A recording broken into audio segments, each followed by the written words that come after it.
Welcome to the Wake Up America show's bonus content. Today we look at the history of the Know Nothing Party in order to understand better how populist movements have shaped American politics.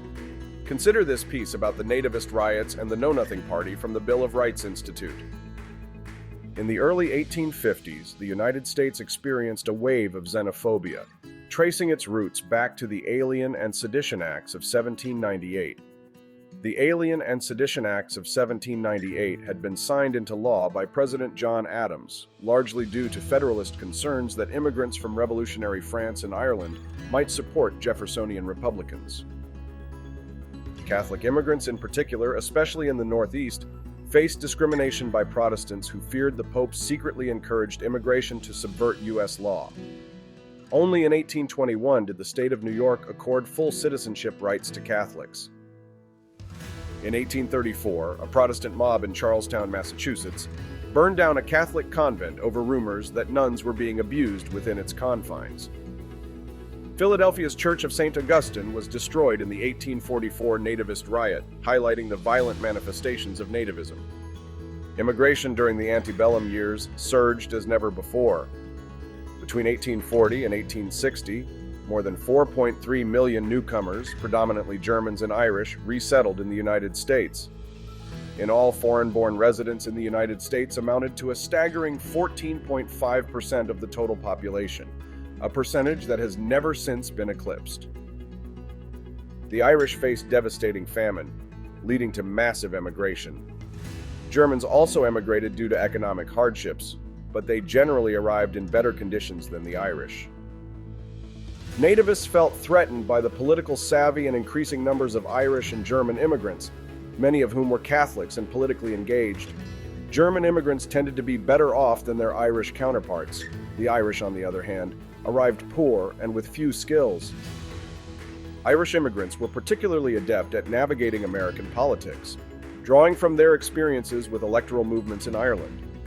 Yet even the humblest of Irish immigrants brought one indispensable skill to the United States with them: politics. Between the 1820s and 1840s, ordinary Catholic men in Ireland, approximately 80% of the island's population, engaged in popular electoral movements that prepared them for American politics. They had fought for and won civil rights for Catholics in Ireland. Although their efforts to repeal the act that placed them under British rule had failed, they had peacefully mobilized to fight it. In the United States, particularly in northern states, they organized voters and won local elections. The Order of United Americans, founded in 1844, marked the beginning of organized Nativist movements, eventually transforming into the Know Nothing Party by 1853. By 1846, the OUA claimed 2,000 members. 5 years later, that number had mushroomed to 30,000 statewide.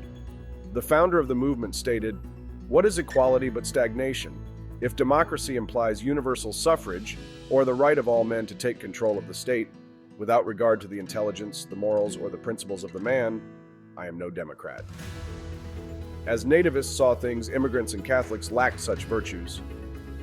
The Know Nothings gained significant traction in 1854, appealing to younger, wealthier members of society who blamed immigrants for societal ills. Most blamed immigrant Catholics for increasing social ills: poverty, alcohol abuse, and moral decline.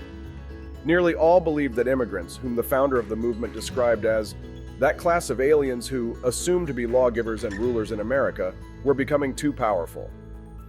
Violence between Catholic Irish immigrants and Protestant nativists often erupted, fueled by fears of Catholic influence on public education. Nativist candidates won key state and federal races in New York, Pennsylvania, Ohio, Indiana, and throughout New England. The Know Nothings, one person from Indiana reported, are as thick as locusts in Egypt. By the year's end, the mysterious political association boasted more than 10,000 lodges and 1 million members. The Know Nothings capitalized on the divisive issue of slavery, positioning themselves as an alternative to the Whig and Democratic parties amid the controversy of the Kansas-Nebraska Act. Despite initial success, the Know Nothing Party's focus on nativism, combined with the resolution of the potato blight and a decline in Irish immigration, led to its downfall by 1859. Abraham Lincoln critiqued the Know Nothing Party's exclusionary stance, emphasizing the contradiction it posed to the principle that all men are created equal. Ultimately, the slave question, nativist riots, and declining immigration ended its spectacular rise.